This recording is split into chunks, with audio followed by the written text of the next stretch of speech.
tout au long de son parcours, et quelles que soient les époques, Laurent Gbagbo, évidemment, a souffert de la répression du régime d'Houphouët-Boigny. Alors, il y a eu effectivement 69 quand il est étudiant, il y a 71, 73 où il est arrêté quasiment 2 ans alors qu'il est enseignant. Et après, quand il va cantonner dans la phase, je dirais, de pluralisme politique, il est député. Et en février 1992, exactement le 18 février, alors même que d'ailleurs Alassane Ouattara est Premier ministre et a la réalité du pouvoir, puisqu'à ce moment-là, le président Houphouët-Boigny est déjà très affaibli et c'est véritablement Alassane Ouattara, Premier ministre, qui gère politiquement le pays. Le Front populaire ivoirien, qui est devenu une force politique considérable dans le pays, organise une marche et, selon des pratiques universelles, il y a une mise en scène, c'est-à-dire que des casseurs, que les Ivoiriens d'ailleurs appelaient des loupards, vont casser le plateau, enfin quand j'ai cassé le plateau c'est incompréhensible, vont s'en prendre à des vitrines du quartier du Plateau, qui est un quartier administratif et commercial d'Abidjan. D'ailleurs, il faudra remarquer qu'ils ont épargné la boutique de Madame Ouattara, à l'époque, qui est l'épouse du Premier ministre. Il y a aussi le palais de justice, devant lequel il y a des départs d'incendie, alors que la marche elle-même est à plusieurs centaines de mètres. Donc ce prétexte va être saisi pour, en fait, arrêter, décapiter littéralement le mouvement démocratique ivoirien, puisque plus d'une centaine de personnes vont être inculpées et jugées et condamnées à des peines sévères, notamment Laurent Gbagbo à 2 ans de prison, Simone Gbagbo également, celui qui dirige les droits de l'homme, M. Denis Segui, enfin des syndicalistes, enfin la plupart, je dirais, du mouvement démocratique, la tête du mouvement démocratique est véritablement décapitée. Et il y aura un mouvement de solidarité très fort qui va être bâti, en tout cas ici au niveau européen, pour la libération des démocrates ivoiriens. Et je dois dire que même au niveau de l'État français, où il y a un gouvernement de gauche, Henri Emmanuelli, qui préside l'Assemblée nationale à cette époque, jouera un rôle important en interpellant vigoureusement son homologue ivoirien, qui n'est autre que Henri Konan Bédié, le futur président, et Henri Emmanuelli, qui est né d'ailleurs le même jour que Laurent Gbagbo, un clin d'œil de l'histoire, ils sont nés tous les deux le 31 mai 1945, Henri Emmanuelli va inviter au mois d'août, après la libération, après 6 mois de détention de Laurent et Simone Gbagbo, donc il va les inviter officiellement en France en tant que président d'Assemblée. Ils passeront 15 jours ici, notamment hébergés à la questure de l'Assemblée nationale. Donc pour vous dire que ce mouvement a pesé, c'est qu'ils ont finalement accompli 6 mois de leur peine, qui était prévue pour 2 ans. Et je me souviens que le président, enfin celui qui allait devenir le président Gbagbo, donc Laurent Gbagbo, m'a dit à sa libération, comme la structure française, d'Agence française de développement, avait versé un prêt de 50 milliards de francs CFA à la Côte d'Ivoire dans les jours qui ont suivi la libération, Laurent Gbagbo m'avait dit avec un gros clin d'œil, ben, tu vois, on vaut 50 milliards de francs CFA pour la Côte d'Ivoire. Voilà, mais donc tout le monde s'y était mis quand même si ça avait été un peu lent au niveau du gouvernement français. À l'époque, c'était d'ailleurs Roland Dumas qui était ministre des Affaires étrangères et qui a donc dû entendre parler de Laurent Gbagbo dès cette époque. Voilà. Oui, alors, bon, j'évoquais l'attitude des socialistes français au moment de 1992, mais il y a des anecdotes un peu piquantes pendant effectivement cette période d'opposition. En 1999, en décembre, le général Gaye fait un coup d'État, alors même que le président Gbagbo se trouve au Gabon d'ailleurs. Et Laurent Gbagbo va venir en France, je pense, vers février 2000, alors que se règle ce qu'on appelle la transition qui va conduire aux élections d'octobre 2000 où Laurent Gbagbo sera élu. Et donc il vient en France, il rencontre évidemment des responsables de partis politiques, mais aussi des membres du gouvernement. Hein. Je me souviens d'ailleurs, j'ai participé à l'entrevue qu'il a eue avec Hubert Védrine, qui est ministre des Affaires étrangères à l'époque. Il avait également vu le ministre de la Coopération, Charles Jospin. Et il va rencontrer Jean Glavany. Je crois qu'à l'époque, Jean Glavany est ministre de l'Agriculture. Et lorsqu'ils se séparent, Jean Glavany lui dit bon, ben, je crois à ce soir parce que je crois que nous allons dîner ensemble. Et en réalité, ce dîner qui a lieu, le dîner qui a lieu ce soir-là, d'ailleurs, chez Madame Mitterrand, rassemble Jean Glavany. Je crois qu'il y avait aussi Laurent Fabius, Jean-Christophe Mitterrand. Mais l'opposant ivoirien qui est prévu, ce n'est pas Laurent Gbagbo, c'est Alassane Ouattara. Donc il y a eu une légère confusion, mais qui préfigure peut-être tous les déchirements qui ont existé au sein du Parti socialiste pendant l'exercice de la présidence de M. Laurent Gbagbo. Et donc, c'est un petit peu piquant. Ça traduit simplement que les politiques en France et en Europe en général ont une vision assez approximative des réalités politiques d'Afrique. Voilà. Lorsque Laurent Gbagbo est élu à la présidence de la Côte d'Ivoire le 22 octobre 2000 et investi le 26 octobre, en France, on est dans une situation de cohabitation. Jacques Chirac est président et Lionel Jospin dirige le gouvernement, donc Lionel Jospin, Parti socialiste. On a vu d'ailleurs qu'un an auparavant, ils se sont violemment affrontés au moment du coup d'État du général Gay, puisque Jacques Chirac souhaitait une intervention de la France, vigoureusement conseillé par Michel Dupuche, qui était un ancien ambassadeur de France en Côte d'Ivoire et qui était passé au 2 de la rue de l'Élysée, qui est dans les bureaux de Jacques Foccart. Enfin, c'est là que les bureaux du conseiller Afrique du président se tiennent, donc 2 de la rue de l'Élysée. Donc, finalement, ce débat avait tourné à l'avantage de Lionel Jospin puisque la France n'était pas intervenue. Donc, il y avait une vraie contradiction sur le rapport à l'Afrique entre Jacques Chirac et Lionel Jospin. En tout cas, il s'est manifesté ce jour de décembre 1999. Quand Laurent Gbagbo devient président, en 2000, on pourra constater que jusqu'au moment où Lionel Jospin a été écarté par sa défaite à la présidentielle en avril 2002, les relations entre la France et la Côte d'Ivoire sont correctes. Et la France accompagne la politique de réforme des 18 premiers mois, disons, de Laurent Gbagbo. Et les relations vont se détériorer entre l'État français et l'État ivoirien à partir du moment où c'est la droite qui aura toutes les manettes, à savoir la présidence et le gouvernement. Et à partir de là, je dirais que c'est le début de la fin.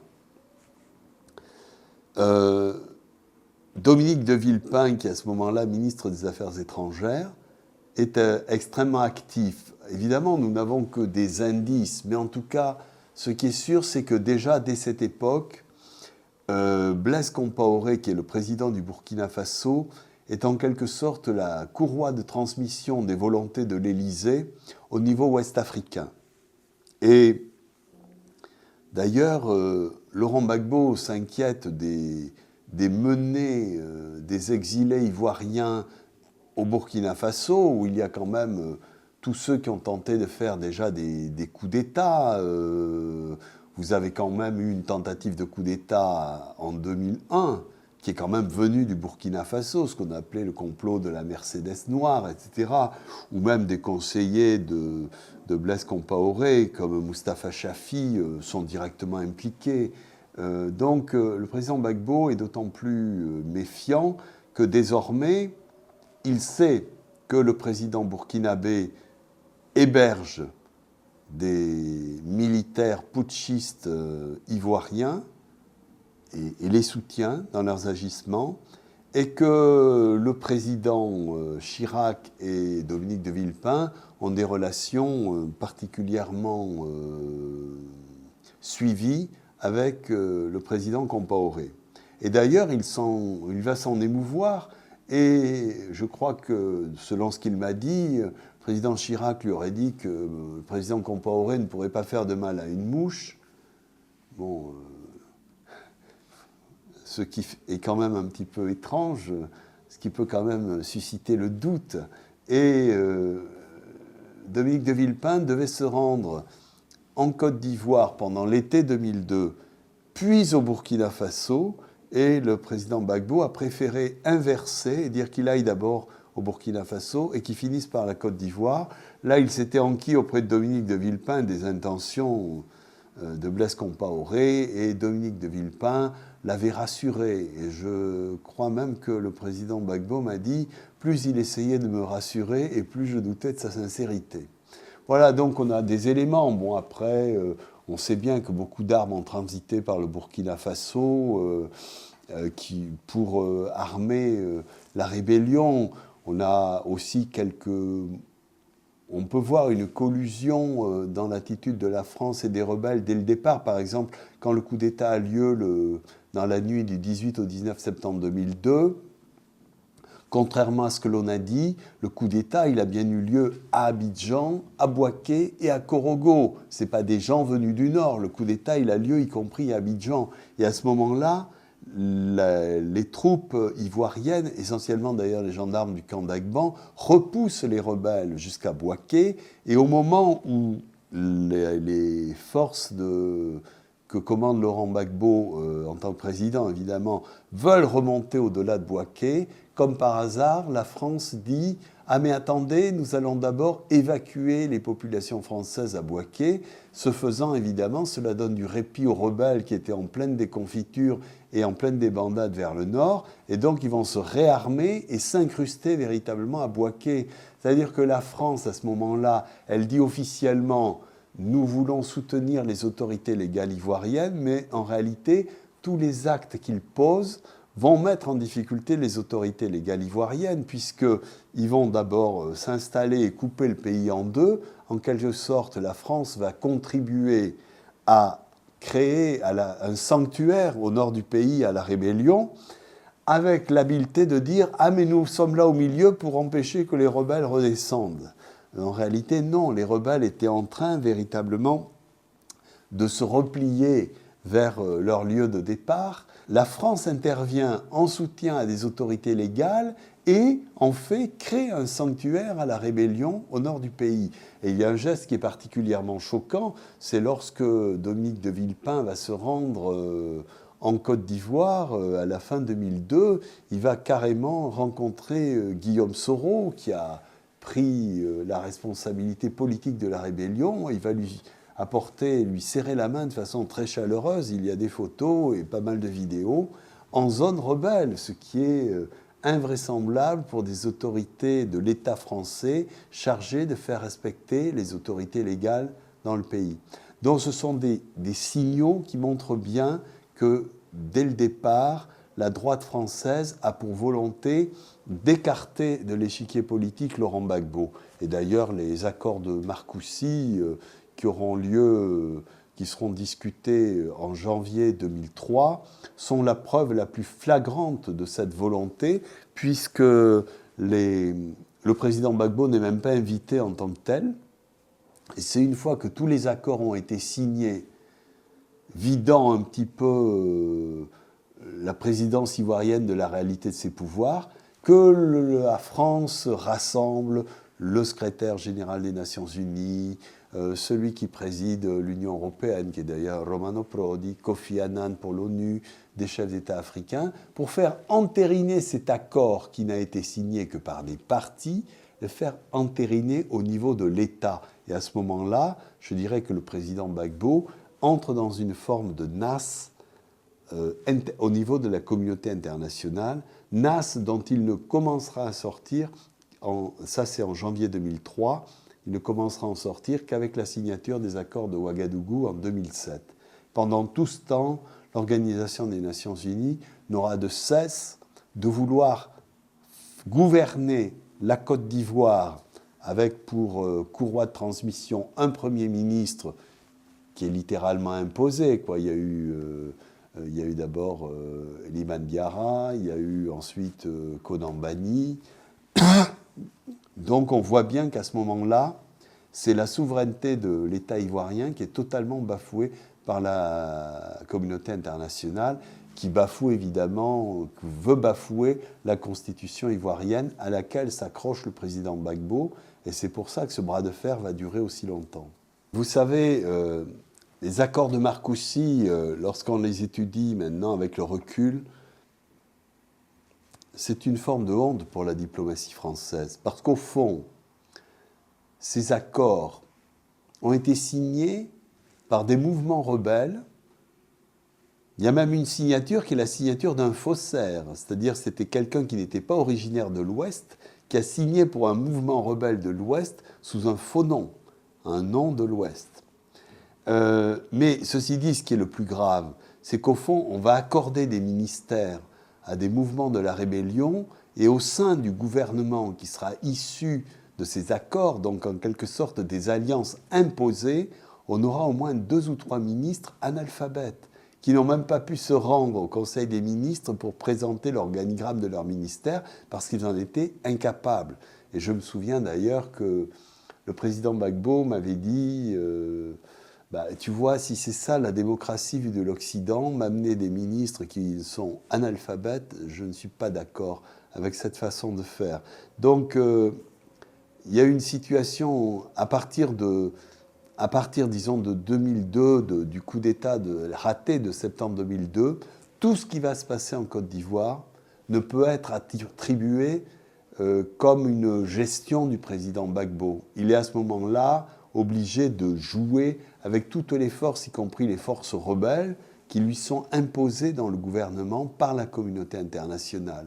On a une situation totalement folle, où l'on voit à la fois des membres éminents du gouvernement qui restent membres de la rébellion et qui même financièrement continuent le racket des populations et même le racket des ressources de l'État ivoirien dans tout le nord du pays et l'ouest du pays, alors qu'eux-mêmes sont ministres, et après on verra cela de façon encore plus caricaturale, avec la primature de Guillaume Soro, et la fameuse caisse centrale qui alimente les forces nouvelles dont il est le secrétaire général, va fonctionner jusque même après la chute du président Gbagbo en 2011.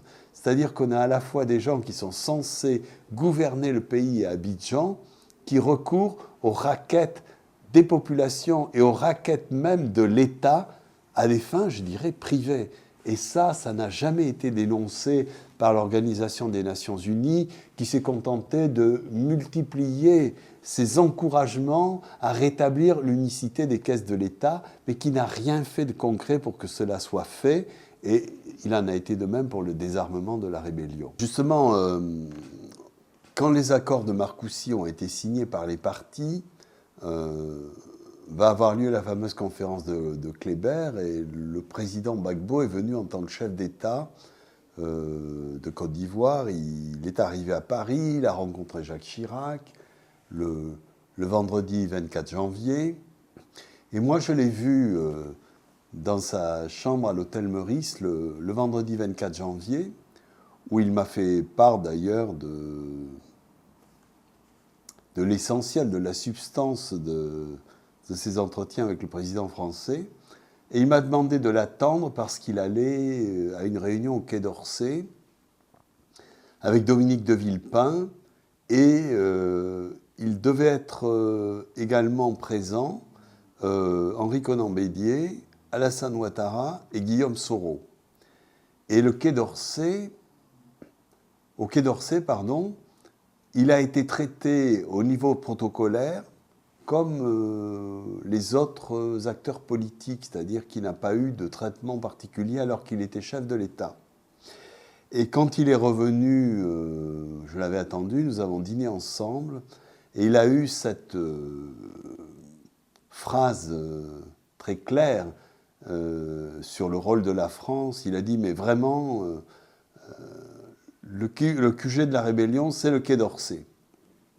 Et il faut reconnaître que le fait de recevoir protocolairement Guillaume Soro à l'égal du président Gbagbo avait quelque chose de très choquant. Et de toute façon, toute la suite a confirmé cette volonté de l'écarter et de vouloir le délégitimer aux yeux de son pays et aux yeux de la communauté internationale. Je crois que cela a été accompagné d'un véritable tsunami médiatique, dont il a été évidemment la principale victime. On présentait la rébellion sous des dehors extrêmement sympathiques, ce qu'elle était bien loin d'être. Et on essayait absolument de diaboliser le président Gbagbo pour mieux justifier les outrances diplomatiques de la France. D'ailleurs, Dominique de Villepin, dans les couloirs, se répandait en disant qu'on avait tordu le bras à Laurent Gbagbo. Donc je veux dire qu'il y a eu une volonté de mise à l'écart de la France qui laisse assez à penser que dès que la droite française a eu toutes les manettes du pouvoir en France, elle a tout fait effectivement pour déstabiliser le président Gbagbo et essayer de le mettre à l'écart du jeu politique ivoirien. Je pense que quand le président Gbagbo l'emporte aux élections de 2000, il n'était pas programmé pour être président d'un pays aussi puissant d'Afrique, puisque c'est quand même 40% de l'économie de l'Ouest ivoirien. En plus, cet homme se réclame du socialisme, il est jugé incontrôlable. Et donc, je dirais même qu'à travers l'ensemble de la presse, l'ensemble des médias, on va commencer à se raconter une histoire, quoi. Il va falloir... On va commencer à dire « Ah, mais attention, le président Gbagbo a été élu dans le sang. » Attendez, non, le président Gbagbo, il a été élu. C'est une fois qu'il a été élu que certains responsables politiques, notamment Alassane Ouattara, a demandé aux gens de descendre dans la rue.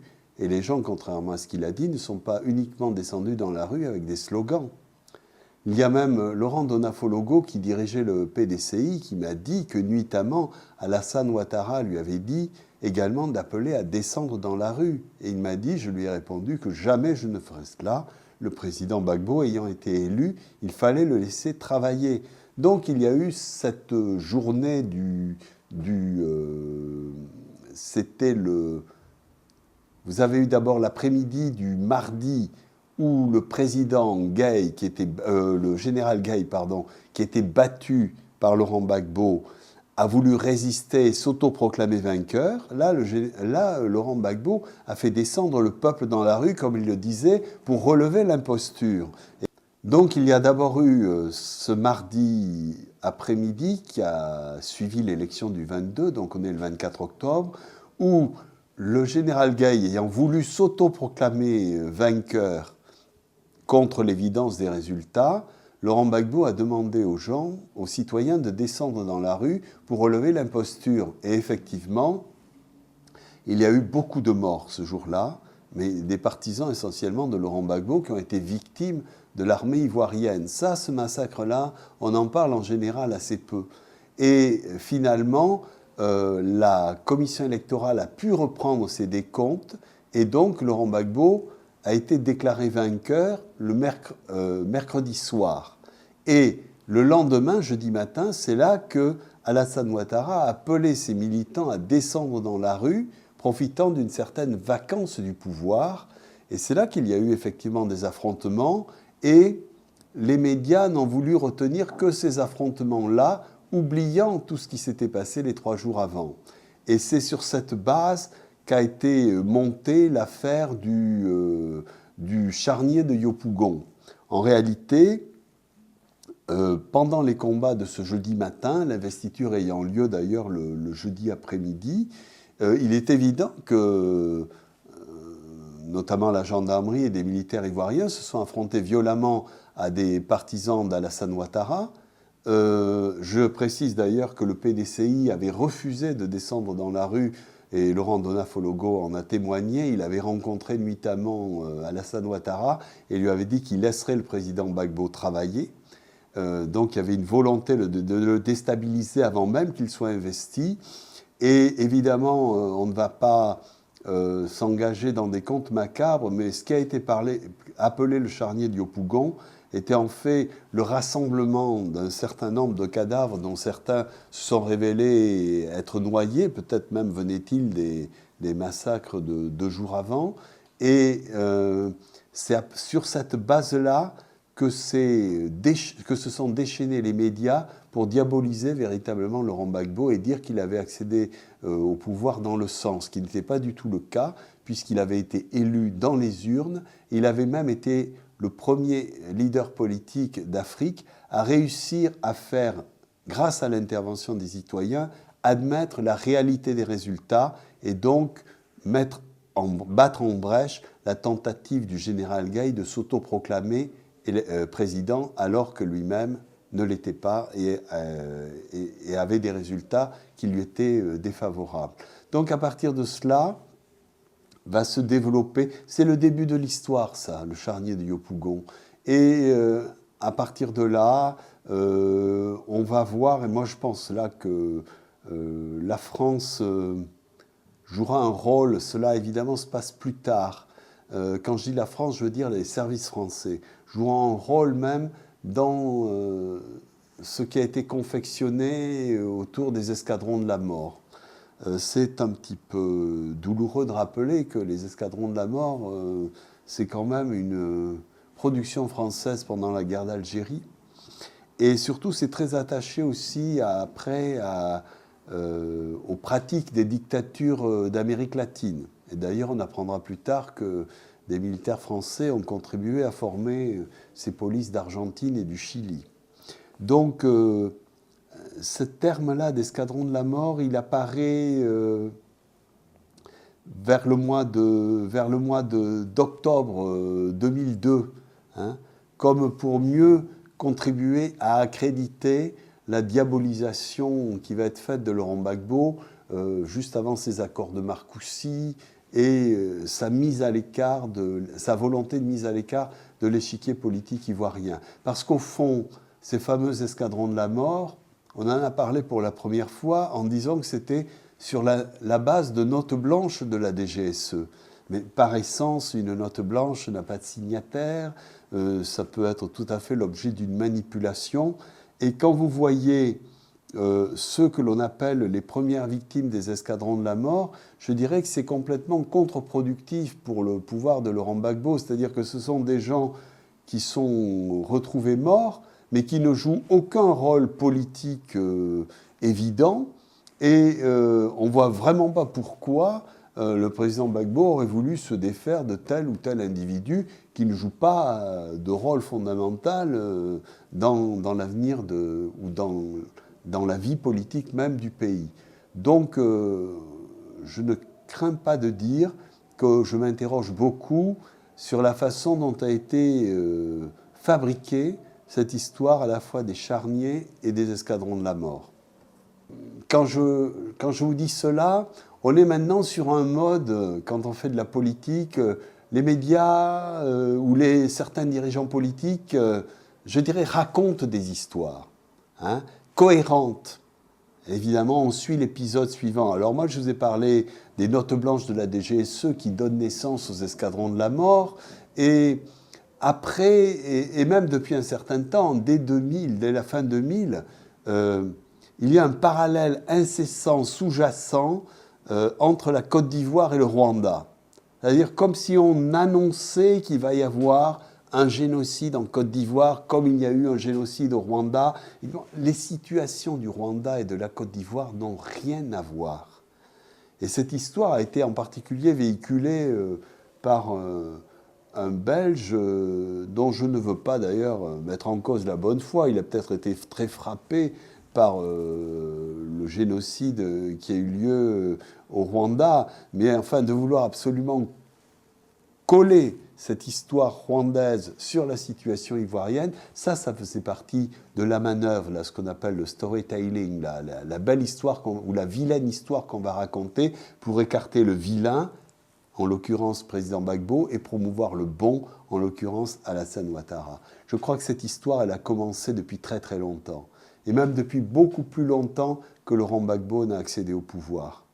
Dès même le moment, je pense, où le Fonds monétaire international, la Banque mondiale, etc., vont un petit peu imposer leur champion à Houphouët-Boigny en 90, comme d'abord coordonnateur de la politique économique de la Côte d'Ivoire, qui est solvable et qui est en difficulté, qui va devenir Premier ministre en novembre 90.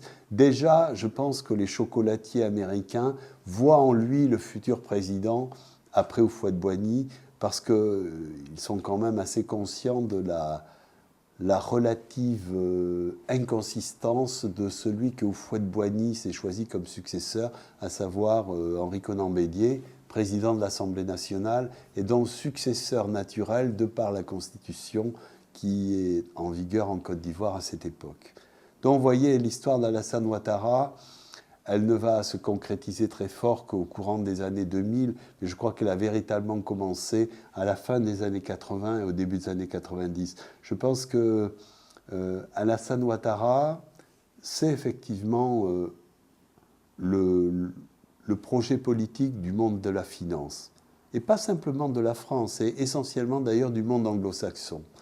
Et je crois d'ailleurs que aujourd'hui, et par la façon dont il exerce le pouvoir, même s'il bénéficie, tant que c'est Nicolas Sarkozy, son ami personnel, du parrainage de la France, il bénéficie aussi de toute la sympathie et l'empathie du monde des finances anglo-saxon.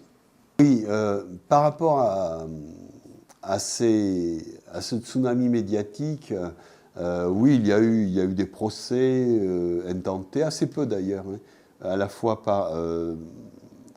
des procès ont été intentés à la fois par Laurent Gbagbo, qui n'est d'ailleurs pas très favorable à ces attaques contre la presse, mais là, ça allait quand même très loin, et Simone Ivé Gbagbo, hein, qui était elle-même présidente du groupe parlementaire du Front populaire ivoirien, et pardon, la justice a... Entre les premiers jugements, les appels, les jugements en appel, la cassation, on a eu toujours des mouvements contradictoires. Visiblement, il reviendra aux universitaires et aux historiens de faire l'étude objective de la façon dont la présidence ivoirienne sous Laurent Gbagbo a été rapportée par les médias. Je crois qu'il ne faudra pas aller très très loin, ni creuser très très profond pour s'apercevoir de la volonté majoritaire qu'il y a eu de diaboliser le président Gbagbo et Madame Gbagbo. Je ne dis pas son épouse, moi, je dis Madame Gbagbo, actrice politique ivoirienne, hein, pour effectivement les mettre hors jeu du système politique ivoirien. Si aujourd'hui on fait le bilan de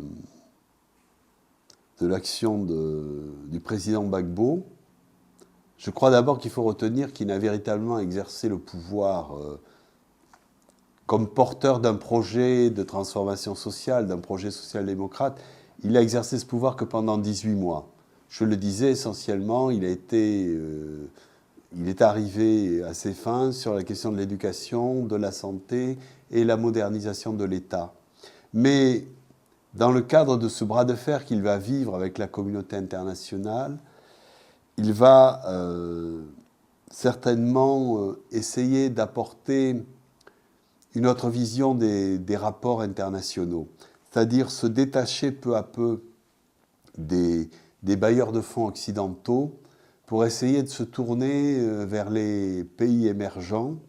Et d'ailleurs, lors du sommet des pays non alignés qui aura lieu à Yamoussoukro, je crois que c'est en 2008, hein, là il faudrait vérifier, il va proposer cette fameuse Banque du Sud.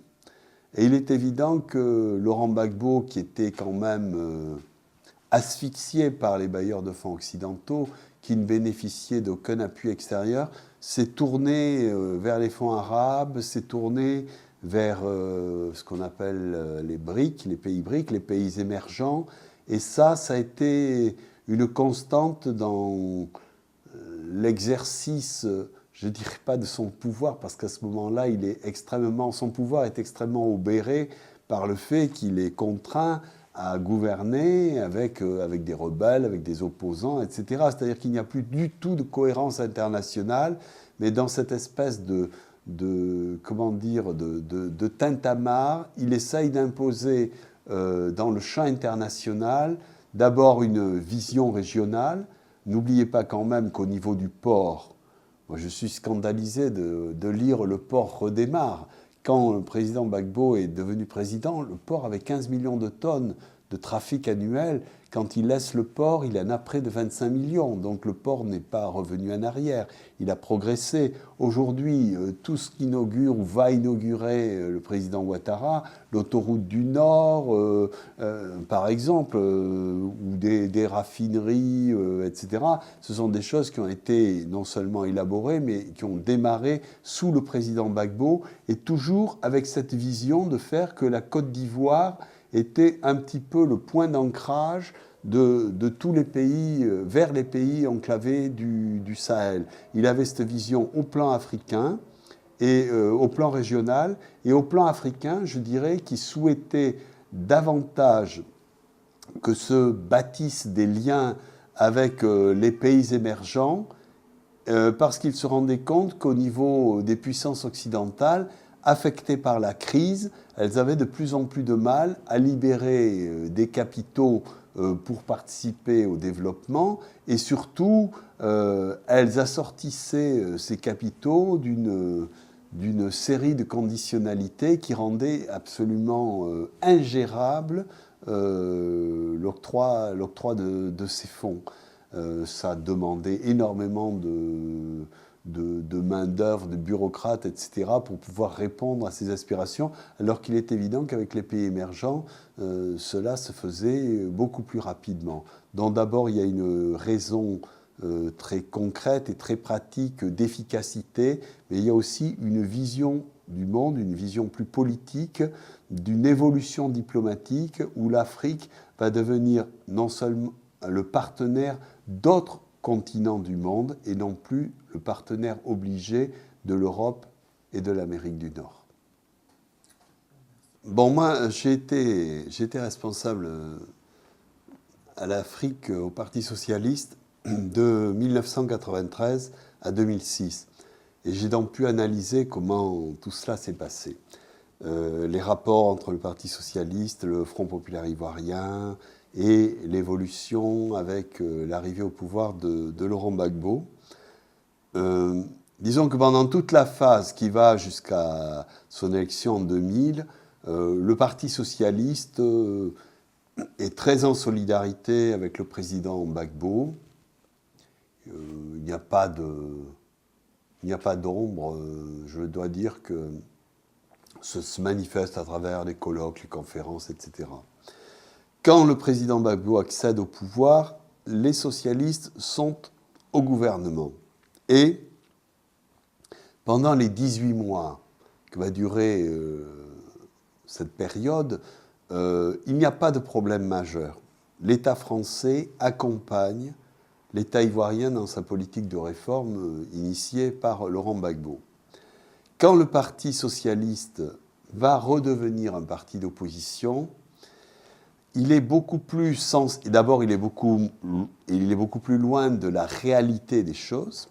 Donc, il va davantage revenir sur, je dirais, des termes idéologiques. À ce moment-là, comme je disais à un autre moment de notre échange, on est dans le storytelling. Les médias racontent une histoire. Et les leaders politiques, en général, sont très soumis à la pression médiatique. Bon, à mon sens, un leader politique doit convaincre de ses convictions. Et aujourd'hui, nous sommes dans une période où le politique s'adapte à ce qu'on appelle la démocratie d'opinion, parce que s'il va à l'encontre, il perd des points dans les sondages. Et je dois dire que une majorité des dirigeants, je dis bien des dirigeants, parce qu'à la base c'était plus compliqué, une majorité des dirigeants va accepter ce discours sur la diabolisation du président Gbagbo. J'ai remarqué que ceux qui étaient les plus proches des réalités du dossier, qui continuaient de s'intéresser à la politique internationale, etc., étaient toujours beaucoup plus nuancés dans l'appréciation de ce qui se passait, au niveau de la Côte d'Ivoire sous la présidence de Laurent Gbagbo.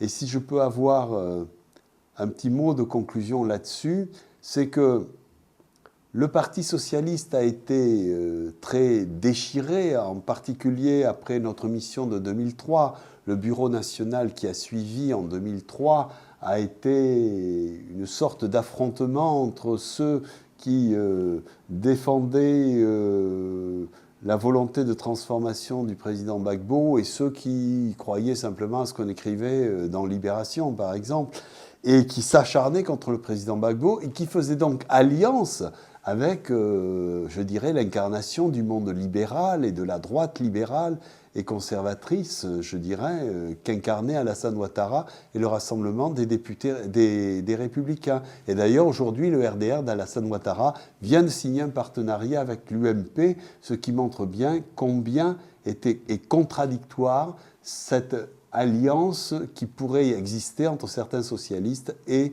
le président Ouattara et son parti. Les rapports entre les deux présidents, Félix Houphouët-Boigny et Laurent Gbagbo, devraient quand même faire vraiment l'objet de recherches futures. Parce que chez Laurent Gbagbo, il y avait... Bien sûr, ça a été un adversaire politique de Félix Houphouët-Boigny, mais il y avait aussi une forme de respect. Et quelque part, il y avait une sorte de plénitude à être le premier opposant de Félix Houphouët-Boigny, qui avait quand même marqué la vie de la Côte d'Ivoire et au-delà de l'Afrique de l'Ouest. Donc, je crois même l'avoir entendu une fois dire cela, je crois que c'était dans une réunion au début des années 90 au Gabon, où il avait dit quelque chose dans ce goût-là. Et quand il est arrivé d'ailleurs à la résidence présidentielle, quand on visite, etc., il indique l'endroit où se trouve la chambre d'Houphouët-Boigny, mais il n'y est jamais rentré lui-même. Et il nous a dit que d'autres étaient rentrés, mais lui-même, il n'y rentrerait pas. Et quand je l'ai retrouvé pour la première fois dans le bureau présidentiel, au plateau, au quartier du Plateau, au palais du présidentiel, j'ai constaté que jamais il ne s'est assis au bureau d'Houphouët-Boigny. Il était toujours, que ce soit au travail, à signer ses parapheurs, etc., à l'autre bout de cette immense pièce, sur un canapé, mais je ne l'ai jamais vu assis au bureau d'Houphouët-Boigny. Donc je crois que c'est lui qu'il faudra interroger sur le pourquoi de cette attitude. Il y a sans doute peut-être une part de superstition, enfin c'est à lui de s'expliquer là-dessus. Par contre, je vais vous raconter une anecdote. Quand il est venu en France en 1999, en marge du congrès de l'Internationale socialiste, on avait demandé aux invités de marque de choisir une fédération socialiste dans laquelle ils voulaient se rendre. Et donc, ils étaient accueillis. Et je peux vous dire que Laurent Gbagbo a choisi la Nièvre, parce que la Nièvre, c'était le département de Château-Chinon où François Mitterrand avait été maire. Et si vous voulez, je vous trouverai une photo où Laurent Gbagbo est dans la salle à côté de la chaise qui a été celle sur laquelle s'était assis François Mitterrand. Alors sur la photo, il n'est pas assis sur ce siège, mais je peux vous assurer que lors de cette visite, il s'est assis sur ce siège. Sans doute a-t-il fait un vœu parce que c'était en novembre 1999, il est devenu président en octobre 2000, moins d'1 an plus tard. Bye.